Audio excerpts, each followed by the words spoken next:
The words of the teacher, son of David, king in Jerusalem. Meaningless. Meaningless, says the teacher.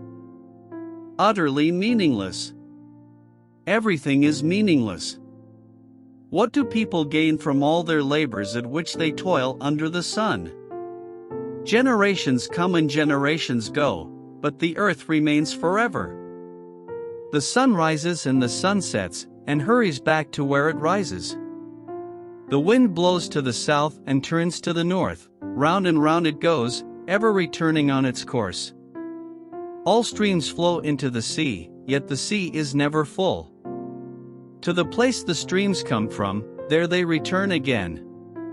All things are wearisome, more than one can say. The eye never has enough of seeing, nor the ear its fill of hearing. What has been will be again, what has been done will be done again, there is nothing new under the sun. Is there anything of which one can say, "Look, this is something new"? It was here already, long ago, it was here before our time.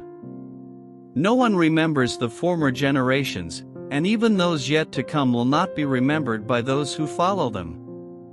I, the teacher, was king over Israel in Jerusalem. I applied my mind to study and to explore by wisdom all that is done under the heavens. What a heavy burden God has laid on mankind! I have seen all the things that are done under the sun, all of them are meaningless, a chasing after the wind. What is crooked cannot be straightened, what is lacking cannot be counted. I said to myself, "Look, I have increased in wisdom more than anyone who has ruled over Jerusalem before me. I have experienced much of wisdom and knowledge." Then I applied myself to the understanding of wisdom, and also of madness and folly, but I learned that this, too, is a chasing after the wind. For with much wisdom comes much sorrow, the more knowledge, the more grief. I said to myself, "Come now, I will test you with pleasure to find out what is good." But that also proved to be meaningless. Laughter, I said, is madness. And what does pleasure accomplish? I tried cheering myself with wine, and embracing folly, my mind still guiding me with wisdom. I wanted to see what was good for people to do under the heavens during the few days of their lives. I undertook great projects. I built houses for myself and planted vineyards. I made gardens and parks and planted all kinds of fruit trees in them. I made reservoirs to water groves of flourishing trees.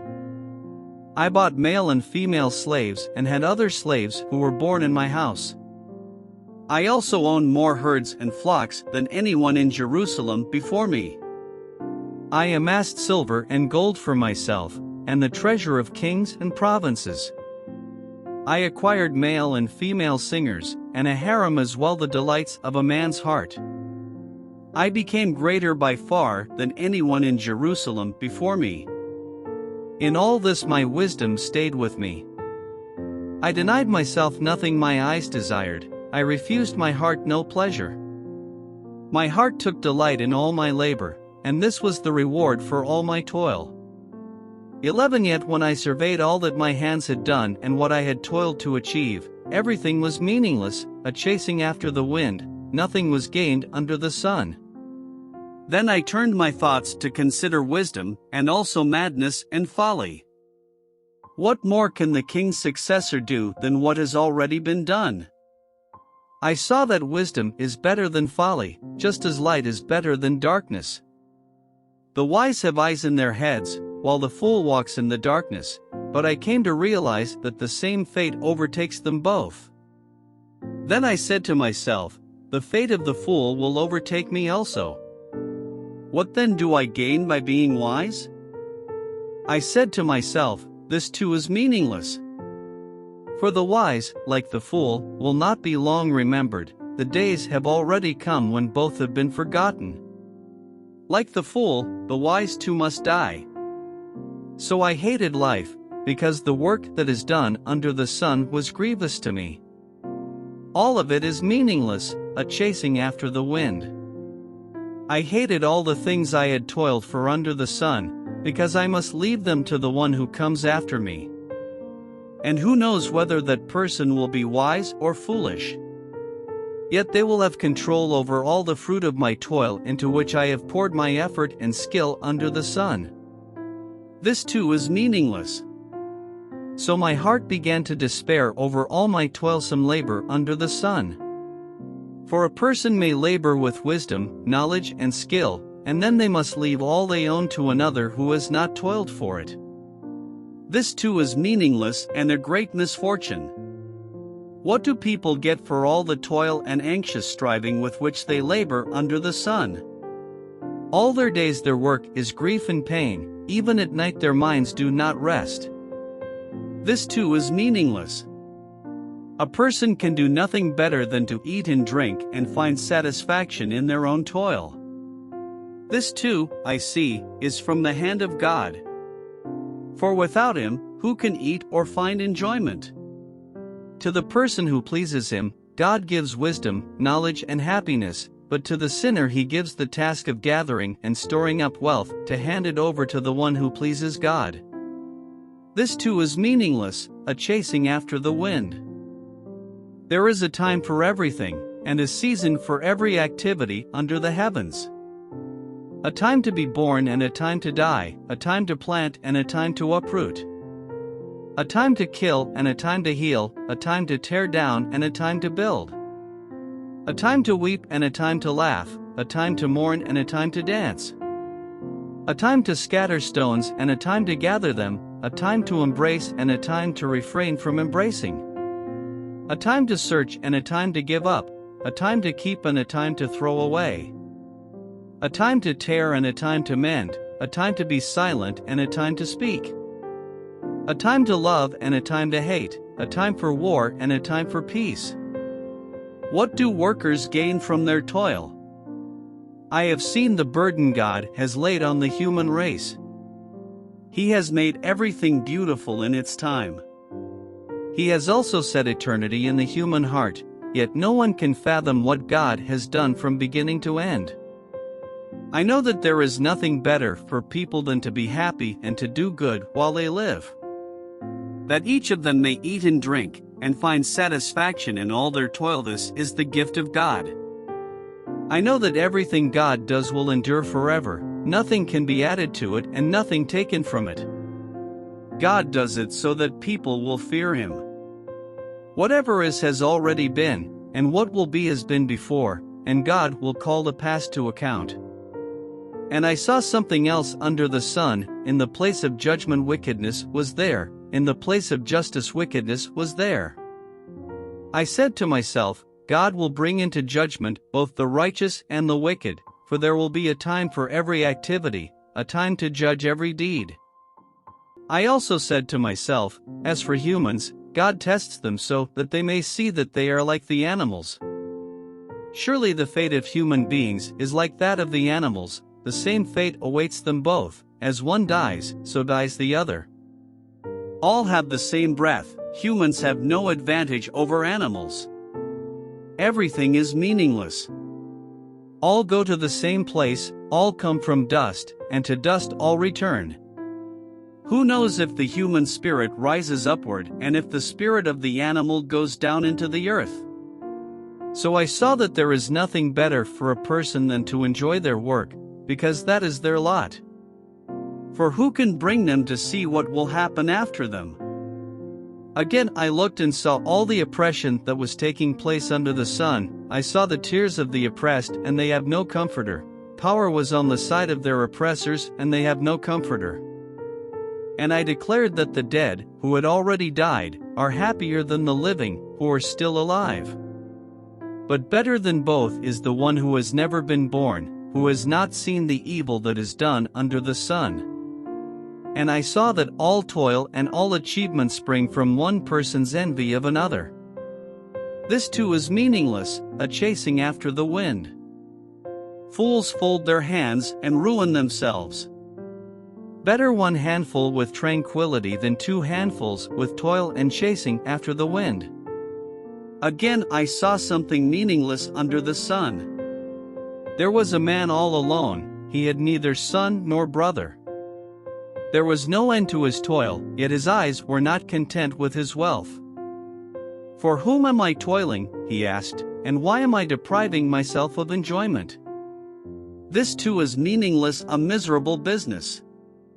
Two are better than one, because they have a good return for their labor. If either of them falls down, one can help the other up.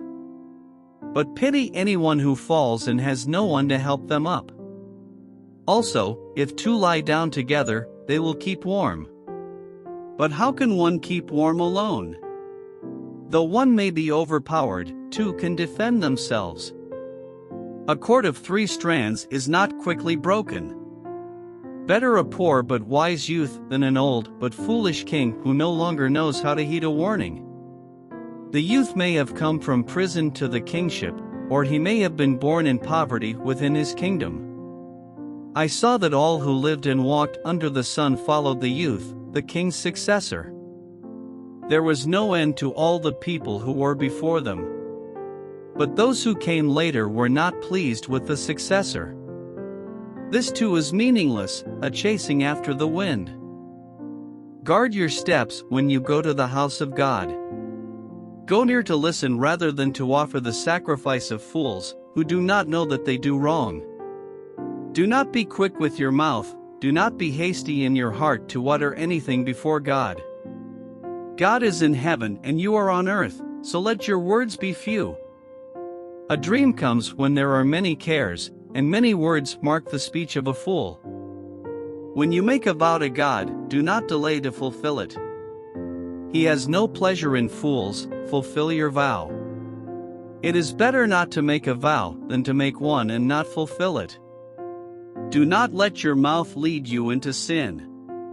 And do not protest to the temple messenger, my vow was a mistake. Why should God be angry at what you say and destroy the work of your hands? Much dreaming and many words are meaningless. Therefore fear God. If you see the poor oppressed in a district, and justice and rights denied, do not be surprised at such things, for one official is eyed by a higher one, and over them both are others higher still. The increase from the land is taken by all, the king himself profits from the fields. Whoever loves money never has enough, whoever loves wealth is never satisfied with their income. This too is meaningless. As goods increase, so do those who consume them. And what benefit are they to the owners except to feast their eyes on them? The sleep of a laborer is sweet, whether they eat little or much, but as for the rich, their abundance permits them no sleep. I have seen a grievous evil under the sun, wealth hoarded to the harm of its owners. Or wealth lost through some misfortune, so that when they have children there is nothing left for them to inherit. Everyone comes naked from their mother's womb, and as everyone comes, so they depart. They take nothing from their toil that they can carry in their hands. This too is a grievous evil, as everyone comes, so they depart, and what do they gain, since they toil for the wind? All their days they eat in darkness, with great frustration, affliction and anger. This is what I have observed to be good, that it is appropriate for a person to eat, to drink and to find satisfaction in their toilsome labor under the sun during the few days of life God has given them, for this is their lot. 19 Moreover, when God gives someone wealth and possessions, and the ability to enjoy them, to accept their lot and be happy in their toil, this is a gift of God. They seldom reflect on the days of their life, because God keeps them occupied with gladness of heart. I have seen another evil under the sun, and it weighs heavily on mankind. Too, God gives some people wealth, possessions and honor, so that they lack nothing their hearts desire, but God does not grant them the ability to enjoy them, and strangers enjoy them instead. This is meaningless, a grievous evil. A man may have 100 children and live many years, yet no matter how long he lives, if he cannot enjoy his prosperity and does not receive proper burial, I say that a stillborn child is better off than he. It comes without meaning, it departs in darkness, and in darkness its name is shrouded. Though it never saw the sun or knew anything, it has more rest than does that man. even if he lives 1,000 years twice over but fails to enjoy his prosperity. Do not all go to the same place? Everyone's toil is for their mouth, yet their appetite is never satisfied. What advantage have the wise over fools? What do the poor gain by knowing how to conduct themselves before others? Better what the eye sees than the roving of the appetite. This too is meaningless, a chasing after the wind. Whatever exists has already been named, and what humanity is has been known. No one can contend with someone who is stronger. The more the words, the less the meaning, and how does that profit anyone? For who knows what is good for a person in life, during the few and meaningless days they pass through like a shadow? Who can tell them what will happen under the sun after they are gone? A good name is better than fine perfume, and the day of death better than the day of birth. It is better to go to a house of mourning than to go to a house of feasting, for death is the destiny of everyone. The living should take this to heart. Frustration is better than laughter, because a sad face is good for the heart. The heart of the wise is in the house of mourning, but the heart of fools is in the house of pleasure. It is better to heed the rebuke of a wise person than to listen to the song of fools. Like the crackling of thorns under the pot, so is the laughter of fools. This too is meaningless.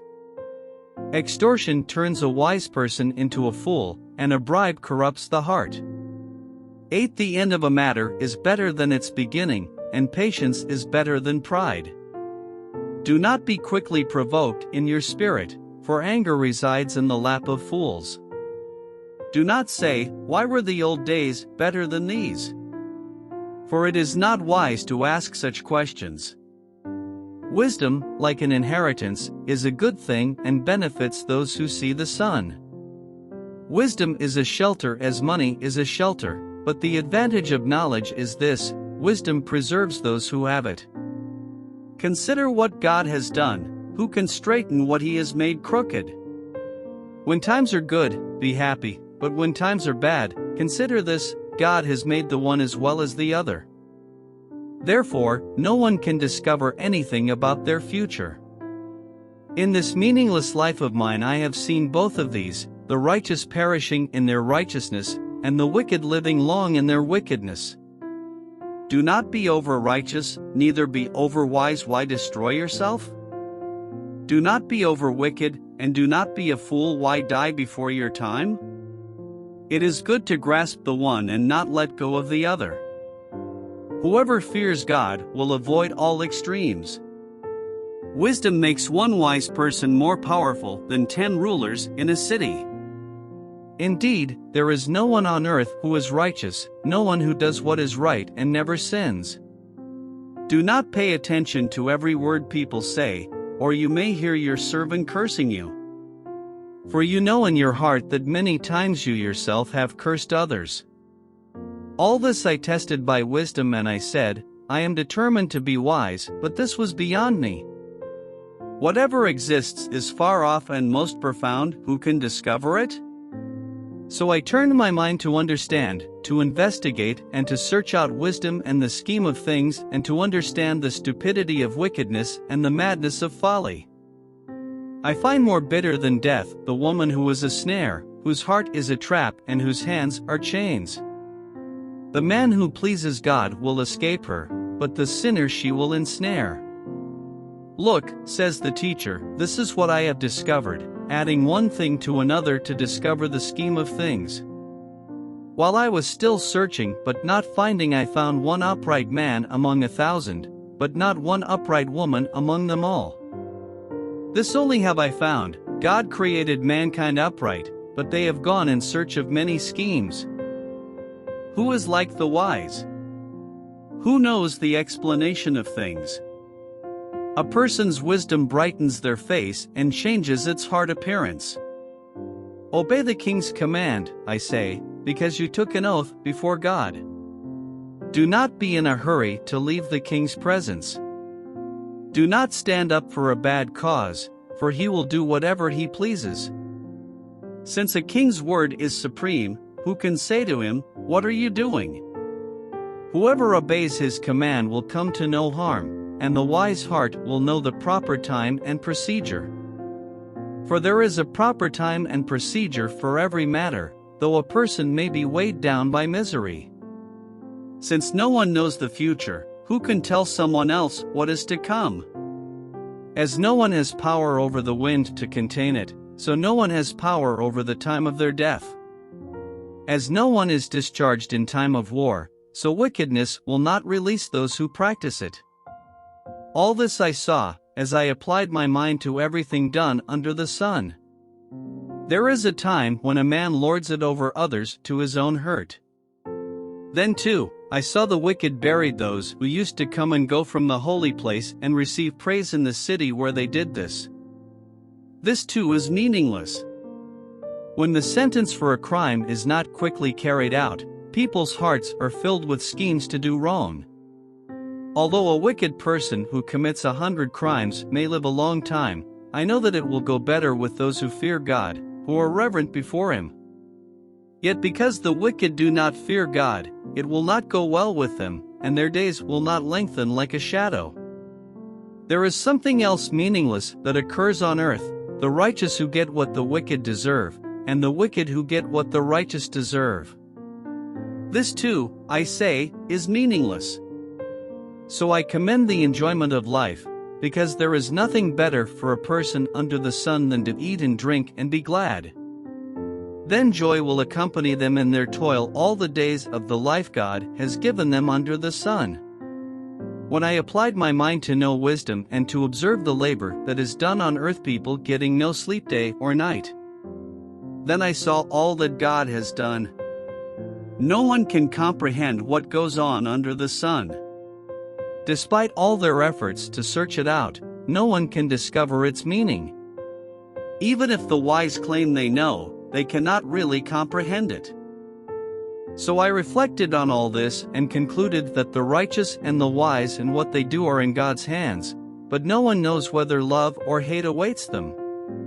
All share a common destiny: the righteous and the wicked, the good and the bad, the clean and the unclean, those who offer sacrifices and those who do not. As it is with the good, so with the sinful; as it is with those who take oaths, so with those who are afraid to take them. This is the evil in everything that happens under the sun: the same destiny overtakes all. The hearts of people, moreover, are full of evil, and there is madness in their hearts while they live, and afterward they join the dead. For anyone who is among the living, his hope, even a live dog, is better off than a dead lion. For the living know that they will die, but the dead know nothing; they have no further reward, and even their name is forgotten. Their love, their hate, and their jealousy have long since vanished; never again will they have a part in anything that happens under the sun. Go, eat your food with gladness, and drink your wine with a joyful heart, for God has already approved what you do. Always be clothed in white, and always anoint your head with oil. Enjoy life with your wife, whom you love, all the days of this meaningless life that God has given you under the sun, all your meaningless days. For this is your lot in life and in your toilsome labor under the sun. Whatever your hand finds to do, do it with all your might, for in the realm of the dead, where you are going, there is neither working nor planning nor knowledge nor wisdom. I have seen something else under the sun: the race is not to the swift or the battle to the strong, nor does food come to the wise or wealth to the brilliant or favor to the learned, but time and chance happen to them all. Moreover, no one knows when their hour will come: as fish are caught in a cruel net, or birds are taken in a snare, so people are trapped by evil times that fall unexpectedly upon them. I also saw under the sun this example of wisdom that greatly impressed me. There was once a small city with only a few people in it. And a powerful king came against it, surrounded it, and built huge siege works against it. Now there lived in that city a man poor but wise, and he saved the city by his wisdom. But nobody remembered that poor man. So I said, wisdom is better than strength. But the poor man's wisdom is despised, and his words are no longer heeded. The quiet words of the wise are more to be heeded than the shouts of a ruler of fools. Wisdom is better than weapons of war, but one sinner destroys much good. As dead flies give perfume a bad smell, so a little folly outweighs wisdom and honor. The heart of the wise inclines to the right, but the heart of the fool to the left. Even as fools walk along the road, they lack sense and show everyone how stupid they are. If a ruler's anger rises against you, do not leave your post. Calmness can lay great offenses to rest. There is an evil I have seen under the sun, the sort of error that arises from a ruler. Fools are put in many high positions, while the rich occupy the low ones. I have seen slaves on horseback, while princes go on foot like slaves. 8 Whoever digs a pit may fall into it, whoever breaks through a wall may be bitten by a snake. Whoever quarries stones may be injured by them, whoever splits logs may be endangered by them. If the axe is dull and its edge unsharpened, more strength is needed, but skill will bring success. If a snake bites before it is charmed, the charmer receives no fee. Words from the mouth of the wise are gracious, but fools are consumed by their own lips. At the beginning their words are folly, at the end they are wicked madness. And fools multiply words. No one knows what is coming who can tell someone else what will happen after them. The toil of fools wearies them, they do not know the way to town. Woe to the land whose king was a servant and whose princes feast in the morning. Blessed is the land whose king is of noble birth and whose princes eat at a proper time for strength and not for drunkenness.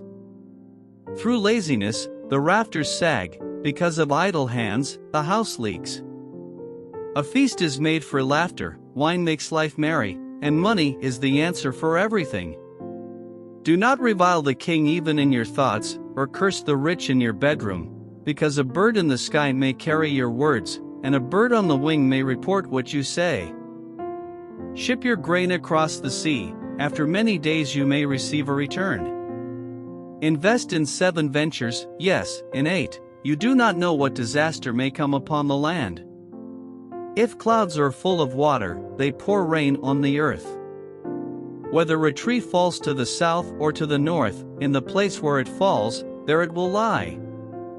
Whoever watches the wind will not plant, whoever looks at the clouds will not reap.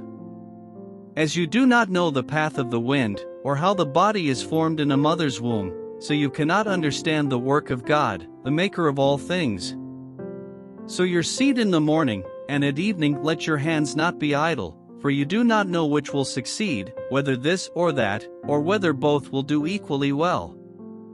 Light is sweet, and it pleases the eyes to see the sun. However many years anyone may live, let them enjoy them all. But let them remember the days of darkness, for there will be many. Everything to come is meaningless. You who are young, be happy while you are young, and let your heart give you joy in the days of your youth. Follow the ways of your heart and whatever your eyes see, but know that for all these things God will bring you into judgment. So then, banish anxiety from your heart and cast off the troubles of your body, for youth and vigor are meaningless. Remember your Creator in the days of your youth, before the days of trouble come and the years approach when you will say, I find no pleasure in them. 2 Before the sun and the light and the moon and the stars grow dark, and the clouds return after the rain. When the keepers of the house tremble, and the strong men stoop, when the grinders cease, because they are few, and those looking through the windows grow dim.